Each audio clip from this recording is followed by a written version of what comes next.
নমস্কার বন্ধুরা, বিদিশাস blogs and bytes চ্যানেলে আপনাদের সকলকে স্বাগত। তাহলে চলুন দেখে নেওয়া যাক আজকের রেসিপি। আজকে কি বানাবো বলুন তো বন্ধুরা? আজকে বানাবো আম পোড়ার শরবত বা আম পানা। এই দেখুন, এখানে দুটো আম নিয়ে নিয়েছি, ভালো করে ধুয়ে পরিষ্কার করে নিয়েছি। এবার চলুন রান্নাঘরের দিকে যাওয়া যাক। এই আমগুলোকে পুড়িয়ে নিতে হবে। চলুন তাহলে। দেখুন, গ্যাসের ওপরে একটা রুটি ছাকার জালি বসিয়ে দিয়েছি। এবার ধুয়ে রাখা আম দুটো এই জালির ওপর আমি বসিয়ে দিলাম। এইবার উল্টে পাল্টে আমগুলোকে পুড়িয়ে নিতে হবে। আম পুড়তে একটু সময় লাগে, তাই হাতে সময় নিয়েই এই কাজটা করতে হবে। তাড়াহুড়ো করলে চলবে না। গ্যাসের ফ্লেমটা লো টু মিডিয়ামে রেখে খুব ধীরে ধীরে আমগুলোকে পুড়িয়ে নিতে হবে। দেখুন, আমটা পুড়তে শুরু করেছে।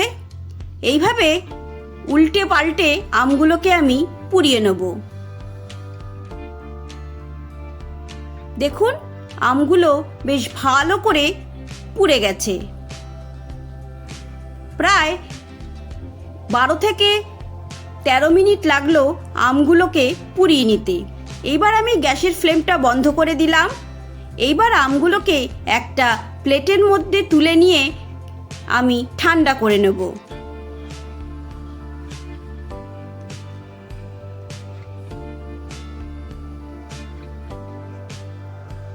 যতক্ষণ আম ঠান্ডা হচ্ছে ততক্ষণে আমি একটা ভাজা মশলা তৈরি করব। তাই জন্য কড়াইতে দিয়ে দিলাম 3 চামচ গোটা জিরে। জিরেটা ভালো করে ড্রাই রোস্ট করে নেব, তারপর ঠান্ডা করে মিক্সিতে গুঁড়ো করে নেব।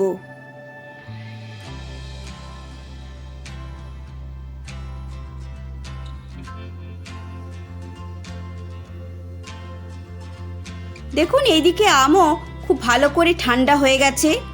এইবার হাত দিয়ে আস্তে আস্তে খোসাগুলোকে ছাড়িয়ে নেব।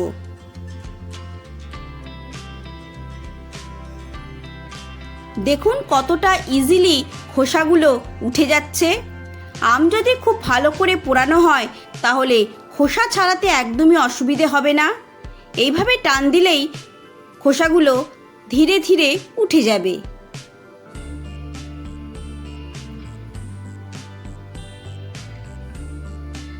দেখুন কি সুন্দরভাবে খোসাটা পুরো উঠে বেরিয়ে আসলো।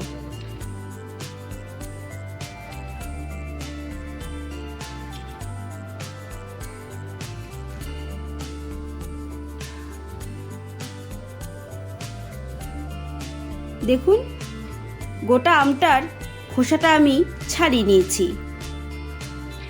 কি সুন্দরভাবে উঠে গেছে। ঠিক একইভাবে আমি ওই আমটারও খোসাটা ছাড়িয়ে নেব।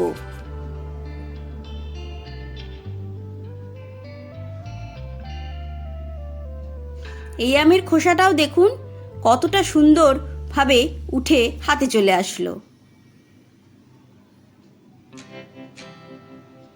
দুটো আমের খোসাই আমি খুব ভালো করে ছাড়িয়ে নিয়েছি।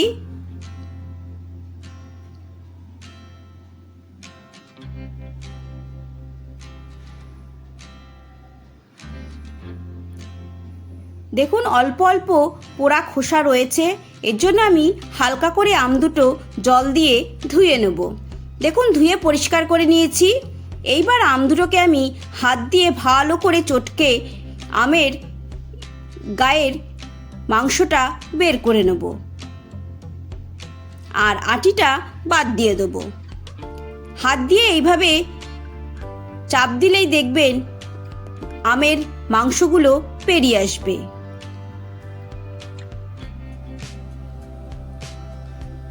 দেখুন, আটিটা কি সুন্দর বেরিয়ে এসছে। এই আটিটাকে ফেলে দেব। একইভাবে ওই আমটার গা থেকেও আমি মাংসটা বের করে নিচ্ছি।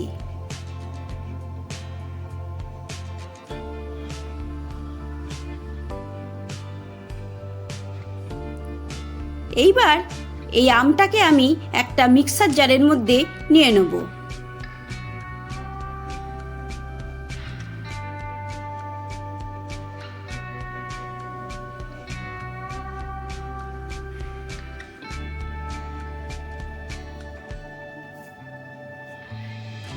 পুরো আমটাকে আমি মিক্সার জারের মধ্যে নিয়ে নিলাম।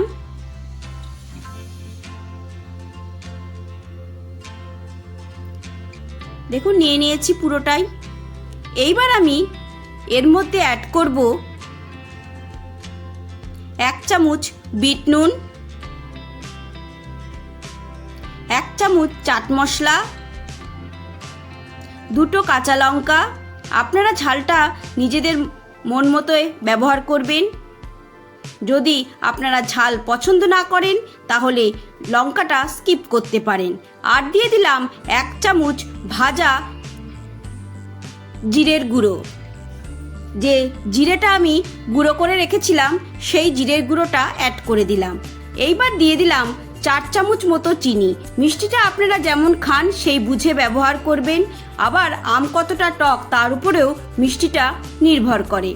আপনারা চাইলে এখানে কিছুটা পুদিনা পাতাও অ্যাড করতে পারেন। দেখুন এবার মিক্সিটা আমি ভালো করে ঘুরিয়ে নিয়েছি। কতটা সুন্দর পেস্টটা তৈরি হয়েছে।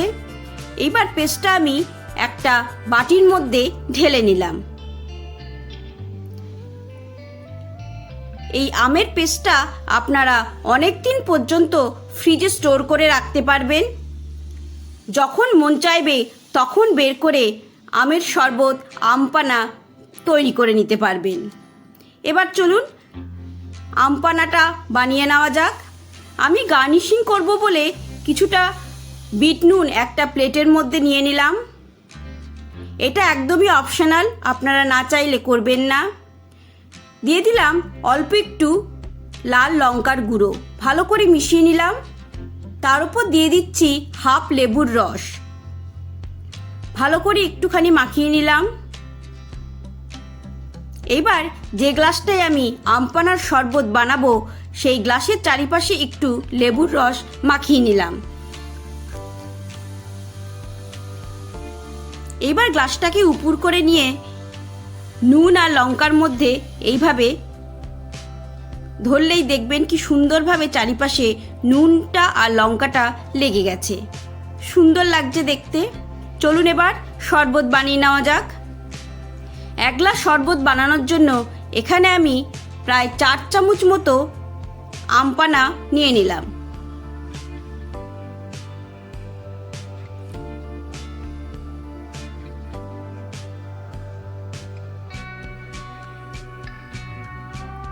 এইবার অ্যাড করে দিচ্ছি ঠান্ডা জল।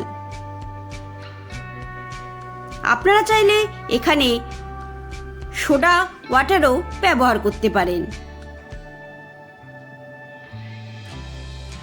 এইবার চামচ দিয়ে ভালো করে মিশিয়ে নিলাম। দেখুন ঠান্ডা ঠান্ডা আমপানার শরবত আমাদের একদম রেডি হয়ে গেছে। এইভাবে আমপানা আপনারা বানিয়ে বাড়িতে রেখে দিতে পারবেন। যখন মন চাইবে এইভাবে ঠান্ডা জল দিয়ে সার্ভ করতে পারবেন। 2টো আইস কিউব অ্যাড করে দিলাম। দেখুন বন্ধুরা আমাদের আমপানার শরবত একদম রেডি। 1 পিস লেবু দিয়ে ভালো করে গার্নিশ করলাম। দেখুন মনে হচ্ছে না একদম দোকান থেকে কিনে আনা হয়েছে। তাহলে বন্ধুরা রেসিপিটা আপনাদের কেমন লাগলো অবশ্যই আমাকে কমেন্ট করে জানাবেন। ভালো লেগে থাকলে একটা লাইক করবেন, বন্ধু ফ্যামিলি মেম্বারদের সাথে শেয়ার করবেন। আবারও আপনাদের সাথে দেখা হবে নতুন রান্নার কোনো রেসিপি নিয়ে। সবাই ভালো থাকবেন, সুস্থ থাকবেন। তাহলে চলুন বন্ধুরা কেমন বানিয়েছি একটু টেস্ট করে দেখা যাক। এই দেখুন নিয়ে নিয়েছি, দেখেই একদম রিফ্রেশ লাগছে। চলুন তাহলে টেস্ট করা যাক। সত্যি বলছি বন্ধুরা অবশ্যই বাড়িতে ট্রাই করবেন। দুর্দান্ত হয়েছে খেতে, আর শরীর পুরো ঠান্ডা হয়ে যাচ্ছে খেয়ে। অবশ্যই অবশ্যই আমাকে কমেন্ট করে জানাবেন যে আপনাদের রেসিপিটা কেমন লেগেছিল। ধন্যবাদ।